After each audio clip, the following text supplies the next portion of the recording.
Tuhanku, bila ku terpesona menyaksikan ciptaanmu semua.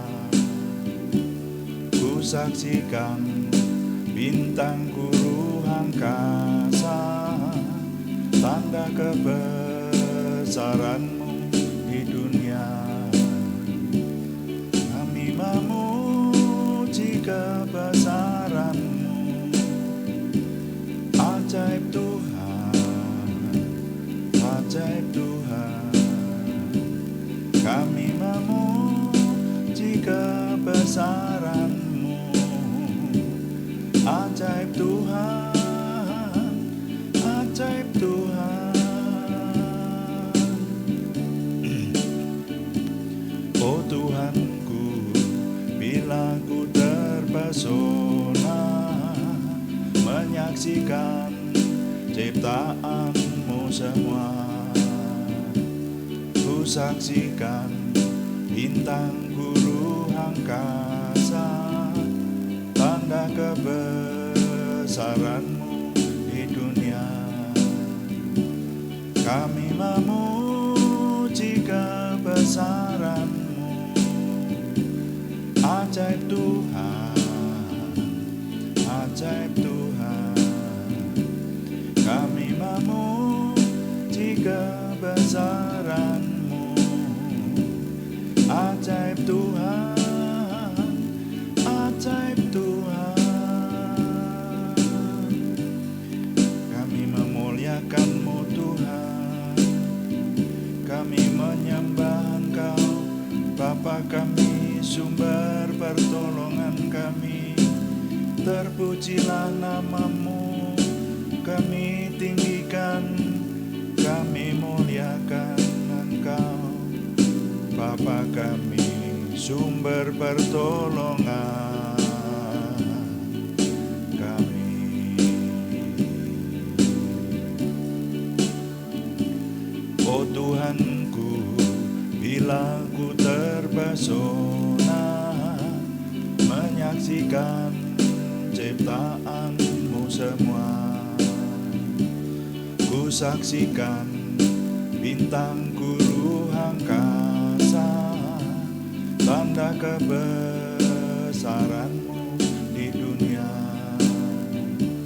Kami memuji kebesaranmu, ajaib Tuhan, ajaib Tuhan. Kami memuji kebesaranmu, ajaib Tuhan, ajaib Tuhan.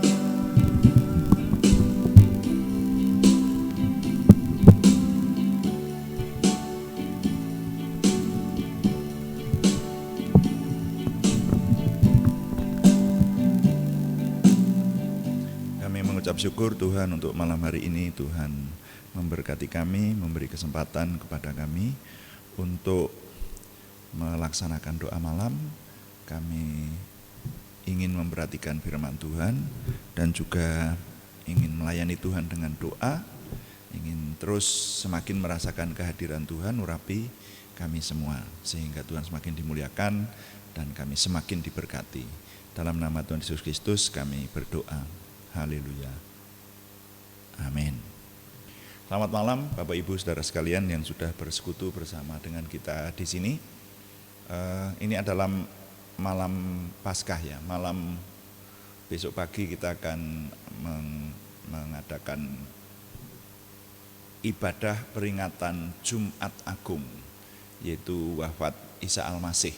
Jadi mungkin jam-jam ini juga banyak teman-teman, saudara-saudara yang ada ibadah di tempat masing-masing, harap kita memakluminya, tetapi saya memutuskan tetap mengadakan doa malam hari ini. Jadi saudara yang bisa mengikuti, mari kita melanjutkan perenungan kita akan firman Tuhan. Kita sudah merenungkan kitab Amsal mulai dari pasal-pasal awal dan sekarang sampai di pasal 14 ayat yang ke-12. Firman Tuhan berkata, ada jalan yang disangka orang lurus tapi ujungnya menuju maut.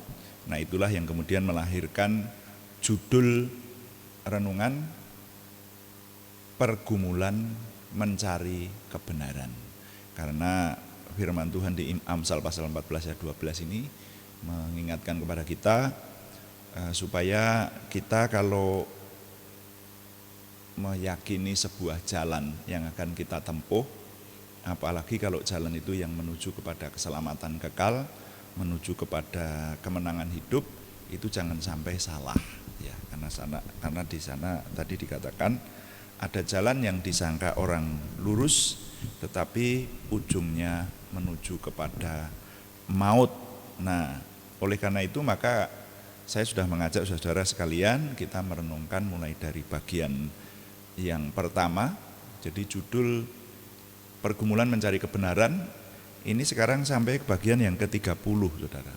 Sore ini bagian yang ke-30, judulnya sama, tapi ini sudah ke-30 kalinya kita merenungkan judul yang sama ini. Hitungan saya sepertinya nanti akan berakhir sampai 39. Nah, sekarang kita sampai ke 30 dulu.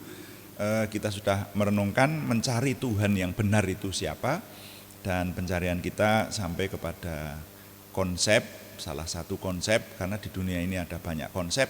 Nah, salah satu konsep menyatakan bahwa Tuhan yang Maha Kuasa itu pernah menjadi manusia, namanya Yesus Kristus. Benarkah Yesus itu Tuhan? Sudah kita teliti mulai dari awal, jadi dari kelahirannya yang dinubuatkan jauh sebelum Tuhan Yesus lahir, dan juga mujizat-mujizat yang dibuat oleh Tuhan Yesus. Sudah banyak mujizat kesembuhan dan juga mujizat yang lain seperti membuat air menjadi anggur, kemudian mengusir setan dan sebagainya.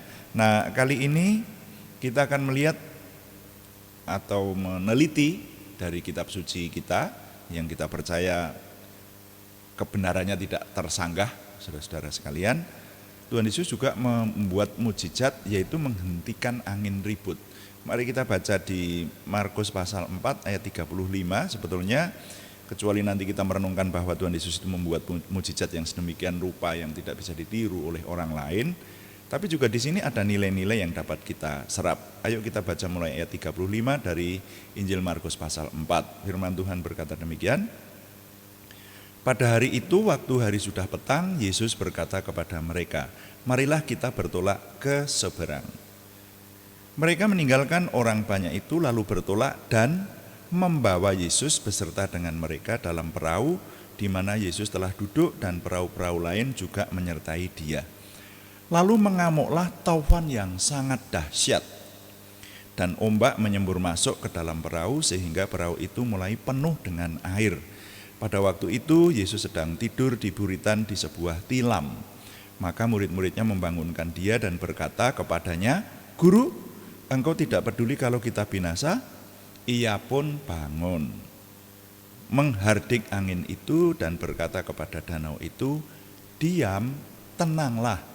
Lalu angin itu reda dan danau itu menjadi teduh sekali. Lalu ia berkata kepada mereka, mengapa kamu begitu takut? Mengapa kamu tidak percaya? Mereka menjadi sangat takut dan berkata seorang kepada yang lain, siapa gerangan orang ini sehingga angin dan danau pun taat kepadanya. Sampai di situ pembacaan saya, saudara sekalian. Ini tambahan satu lagi mujizat yang diperbuat oleh Tuhan Yesus. Jadi Tuhan Yesus membuat sebuah mujizat yang ini menghentikan angin ribut di tengah lautan. Nah, mari kita menghayati apa yang terjadi pada murid-murid itu. Jadi murid-murid bersama dengan Tuhan Yesus itu sedang berada di tengah lautan, kan tadi seperti itu, karena memang mereka bertolak ke seberang setelah Tuhan Yesus mengajar. Ya, pekerjaan Tuhan Yesus itu mengajar tentang kebenaran ilahi yang Tuhan sebar luaskan pada waktu Yesus Kristus ada di dunia ini sebagai manusia. Nah, lalu mereka bertolak ke seberang. Nah, di situ ternyata tadi dikatakan mereka diamuk oleh taufan yang disebutkan sangat dahsyat. Ya, jadi bukan hanya angin, tetapi ini tofan. Tofan itu angin dan hujan. Hujan angin. Lalu kalau di sana dikatakan sangat dahsyat, itu berarti itu serius. Dan orang yang berada di tengah lautan itu kalau dia amok tofan yang sangat dahsyat semacam itu artinya perjuangan antara hidup dan mati, saudara ya. Terbukti nanti murid-murid ini kan membangunkan Tuhan Yesus yang sedang tidur di buritan dan berkata, Tuhan, Engkau tidak peduli kalau kami binasa, jadi ancamannya adalah mati, ya binasa, seperti itu. Nah, maka di sini dikisahkan tadi Tuhan Yesus kemudian bangun lalu menghardik angin. Kalau dalam bahasa Jawa itu ndukani angin, memarahi angin itu, saudara ya, menghardik angin. Diam, tenanglah, begitu kata Tuhan. Ya, diam, tenanglah, seperti seorang tua yang memarahi anak kecil itu. Diam loh, rupanya seperti itu ya. Diam, tenanglah, itu perintah Tuhan Yesus. Dan di sana dikatakan tadi danau itu menjadi teduh sekali. Jadi itu dikatakan kalau kisahnya dituliskan semacam itu memang terjadi seketika. Maka sampai para murid pun menjadi takut. Dan mereka bertanya-tanya, siapa gerangan orang ini? Jadi kalau tuadinya itu angin puting beliung lah istilahnya, atau apa ya, ya taufan yang paling tepat ya, taufan yang sangat dahsyat, jadi mengombang-ambingkan perahu. Bahkan dikatakan, dijelaskan di sana, air mulai masuk ke dalam perahu dan perahu itu mulai penuh dengan air. Nah itu loh, jadi memang ancamannya nyawa, ancamannya perahu itu tenggelam, di tengah taufan itu lenyaplah mereka, ancamannya semacam itu. Nah, lalu ketika Tuhan Yesus bangun, menghardik angin, diam, tenanglah, maka tiba-tiba langsung tenang, cep, gitu loh saudara. Wah, ini kita seringkali kalau membaca itu tidak membayangkan sedemikian peristiwanya sih.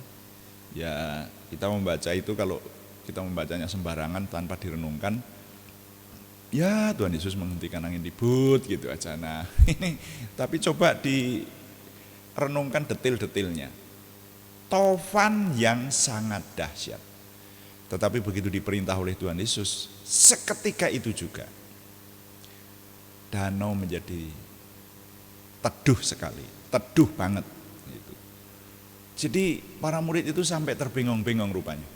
Hah? Kok berhentinya nggak pakai proses berlambat-lambat dulu lalu makin lama makin tenang itu? Enggak. Jadi tiba-tiba menjadi tenang, teduh sekali seperti itu. Nah, ini menambahkan kepada kita bahwa Tuhan Yesus itu mampu menguasai alam. Nah, hanya kalau di dalam peristiwa ini sebetulnya ada nilai lain yang dapat kita serap, saudara. Saudara melihat mulai ayat 35 ke bawah tadi dikatakan Yesus mengajak, marilah kita bertolak ke seberang. Ya, ayat 35. Pada hari itu waktu hari sudah petang, Yesus berkata, marilah kita bertolak ke seberang maksud saya. Lalu dikatakan mereka meninggalkan orang banyak itu lalu bertolak dan membawa Yesus. Sepertinya ini pernah saya katakan, bagian ini pernah saya sampaikan berkali-kali di kalangan-kalangan tertentu itu ya. Ini kata membawa itu menjadi penting. Dan saya sampai meneliti di bahasa aslinya ternyata juga dituliskan di situ itu artinya membawa. Ya. Jadi bukannya mengajak atau mengiringkan atau orang Jawa Tengah bilang derek ke, bukan begitu. Tapi memang Yesus itu dibawa. Jadi rupanya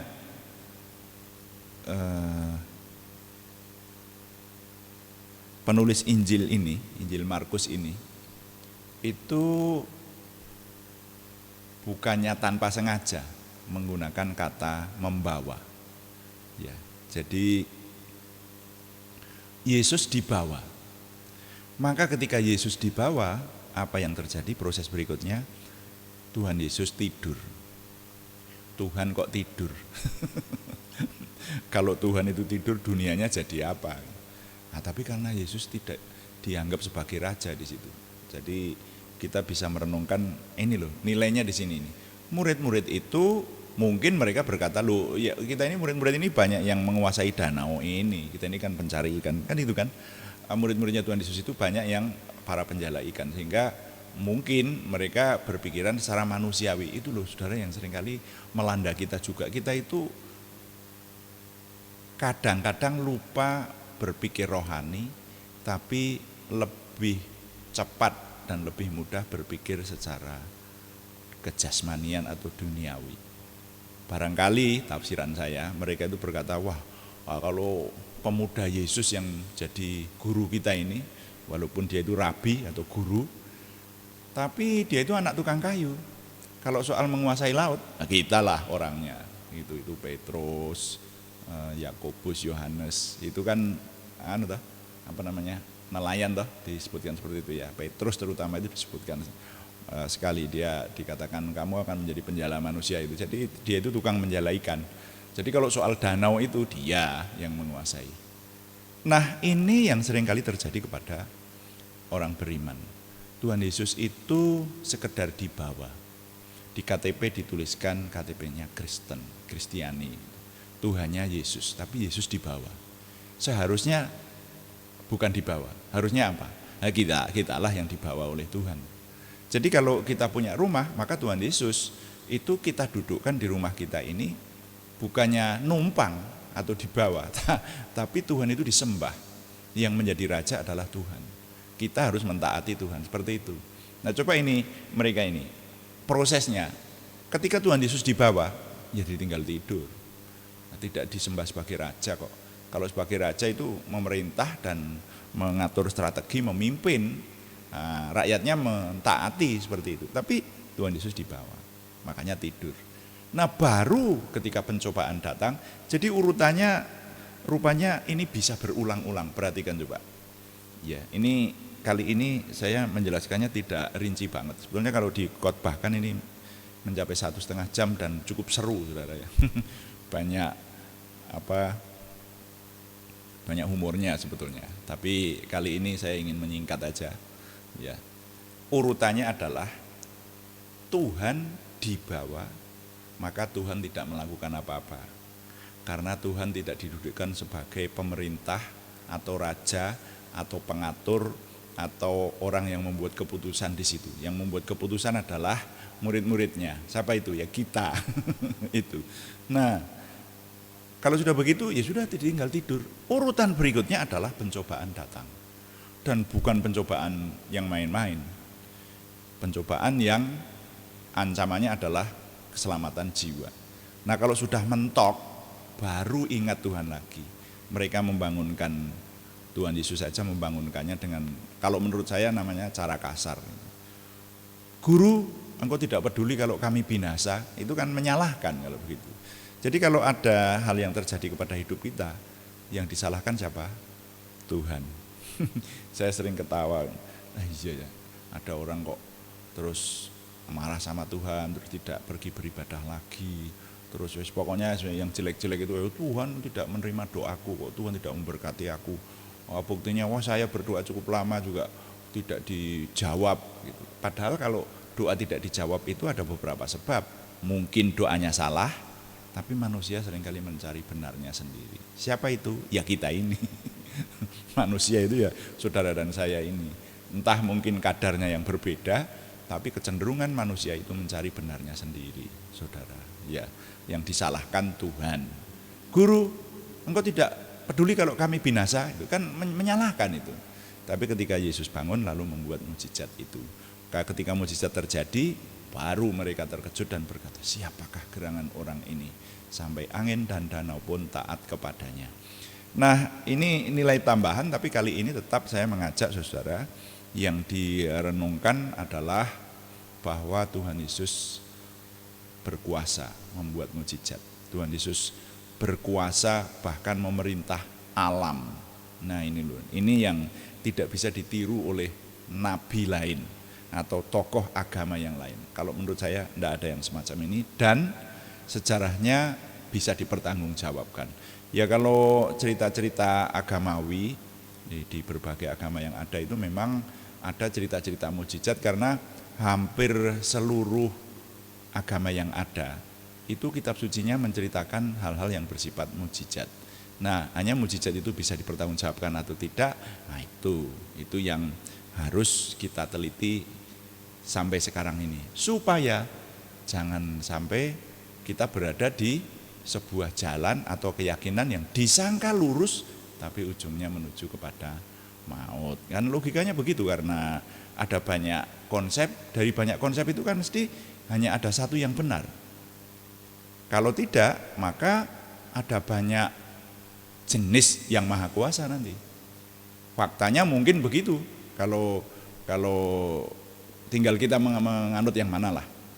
Kalau saya menganut bahwa di dunia ini hanya ada satu Tuhan, ada satu tempat bertahtanya Tuhan, atau ada satu surga, dan juga dikisahkan di sana ada tempat hukuman yang disebut neraka itu. Tapi faktanya kalau ada Tuhan yang konsepnya banyak dan itu keberadaan atau eksistensi Tuhan itu bermacam-macam, bahkan juga sekali lagi surganya berbeda, nerakanya berbeda, nah itu berarti nanti ada banyak Tuhan. Nah, saudara percaya yang mana? Satu Tuhan atau banyak Tuhan? Kalau ada banyak Tuhan ya tinggal kita mau mengikut yang mana. Ya, nah itu karena keberadaan Tuhan itu ada yang dipercaya bahwa yang maha kuasa itu hanya satu pribadi, ada yang percaya bahwa yang maha kuasa itu lebih dari satu pribadi, bahkan memiliki unsur perusak juga. Jadi beberapa pribadi, ada pribadi yang pekerjaannya itu memang merusak, dan itu termasuk yang disembah yang maha kuasa. Nah ini kan banyak, sudah kita teliti yang itulah, yang kemarin ya. Jadi ada banyak konsep, tetapi kita percaya bahwa yang maha kuasa itu pernah mengambil rupa manusia, namanya Yesus Kristus. Dan ini satu lagi dibuktikan kepada kita bahwa Tuhan Yesus pada waktu dia menjadi manusia, itu angin dan danau, alam mampu diperintahnya. Angin dan danau yang tadinya diamuk oleh taufan yang dahsyat, dimarahi sama Tuhan Yesus menjadi tenang. Nah ini menambahkan bahwa ciri-ciri sebagai pribadi yang ilahi itu melekat kepada Yesus Kristus, Imam Besar Agung kita. Tuhan dipuji, amin. Mari kita melayani Tuhan dengan doa, saudara-saudara sekalian, dan kita akan berdoa syafaat mengenai hal-hal umum, tapi juga kita akan membawa ke dalam doa kita melayani Tuhan dengan doa, yaitu nama-nama yang terutama membutuhkan kesembuhan yang masih dikirimkan kepada kita sampai hari ini. Kita pujikan sekali lagi. Oh Tuhanku, bila ku terpesona, dan kita akan masuk dalam doa syafaat dalam doa malam ini. Haleluya.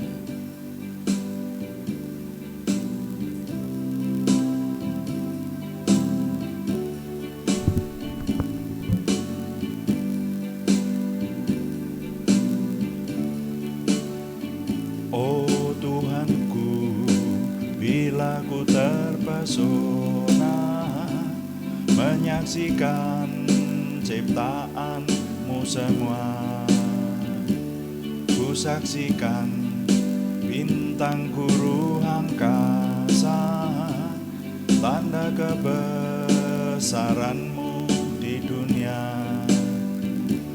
Kami memuji kebesaran-Mu, ajaib Tuhan, ajaib Tuhan. Kami memuji kebesaran-Mu, ajaib Tuhan, ajaib Tuhan.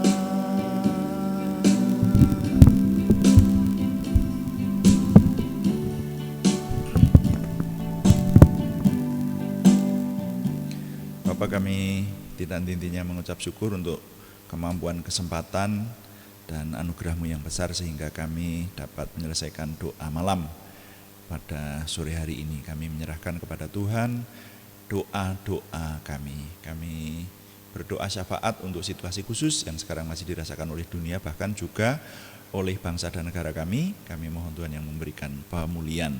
Terima kasih Bapa. Juga kami bersyukur hari ini kami mempersiapkan diri untuk menghadapi besok pagi banyak dari umat-Mu, kami yang seiman mengingat wafat Isa Al-Masih. Kami mengingat kesengsaraan Tuhan Yesus Kristus di kayu salib yang merupakan karya Tuhan Yesus menebus kami. Kami mohon Tuhan memberkati semua persiapan dan semua hal yang sedang kami kerjakan sehingga semuanya menjadikan nama Tuhan dimuliakan dan kami semua semakin diberkati.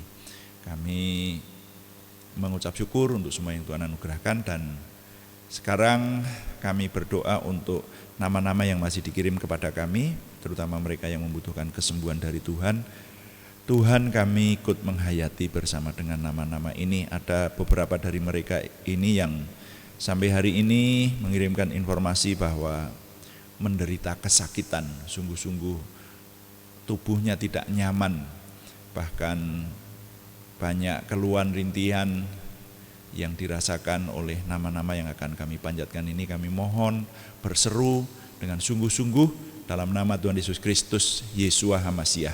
Tuhan yang memberikan kesempurnaan kesembuhan kepada saudara kami Aryati Wirawan, saudara kami Arni Setiawati, saudara kami Budi Suswanti, saudara kami Yohanes Sutarman, semuanya di Purwodadi, saudara kami Endah Rungmadi, saudara kami Anak Alek Geovano Wibowo, saudara kami Suprianto, semuanya di Salatiga, saudara kami Siti Rondia, saudara kami Cahyani Bagiyowati, semuanya di Semarang, saudara kami Kristiningsih Joko Widodo yang ada di Yogyakarta. Kami mohon Tuhan menjamahkan tangan Tuhan, memberikan kesempurnaan kesembuhan, dan juga memberkati keluarga yang mendampingi, semuanya ada dalam damai sejahtera Tuhan. Kami juga berdoa untuk pergumulan yang lain selain kesembuhan, yaitu pergumulan dari saudara kami Sri Purwati di Penawangan, saudara kami Yohana Asri Sabtorini di Kediri. Kami mohon Tuhan yang memberikan jalan keluar, menjawab doa mereka ini, dan memberikan terobosan baru sehingga pertolongan Tuhan nyata buat kami semua, terutama untuk nama-nama yang sudah kami panjatkan dalam doa ini. Terima kasih Bapa.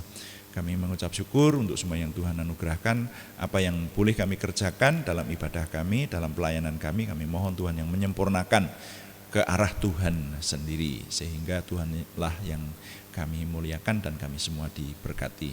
Kami mengucap syukur setiap hari Tuhan memberikan kepada kami firman-Mu yang memperkuat iman kami, yang membawa kami kepada kesempurnaan ke arah Tuhan, sehingga kami semakin memiliki pengenalan akan Tuhan, semakin memiliki percaya diri, semakin memiliki antusiasme, optimisme untuk bersemangat dan bergairah menyambut masa depan kami, menang bersama Tuhan. Terima kasih Bapak, kami mohon Tuhan yang menyempurnakan doa kami oleh pertolongan dan pimpinan Roh Kudus, karena semuanya kami persembahkan dengan mantap percaya dalam nama Tuhan Yesus Kristus Juru Selamat kami. Haleluya. Amin. Demikian doa malam hari ini, saudara. Ini hari Sabtu, sehingga benar ya, ini hari Sabtu ya, besok hari Minggu. Ya, jadi saudara yang masih ingin didoakan, nama-namanya disebut bersama dengan kami, kita bersatu hati melayani Anda dengan doa, mohon kepada Tuhan. Maka silakan besok Senin ya, setiap hari Senin nama itu diperbaharui, diupdate ya. Dan juga silahkan masuk di kolom chatting supaya kami mengetahui bahwa Anda bersama kami, menambah semangat kami untuk terus bergairah melayani Tuhan. Berikan dukungan doa, dukungan subscribe, like, komen, dan share, bagikan kepada teman-teman lain sehingga lebih banyak lagi yang diberkati bersama dengan kita. Selamat malam, Tuhan memberkati. Amin.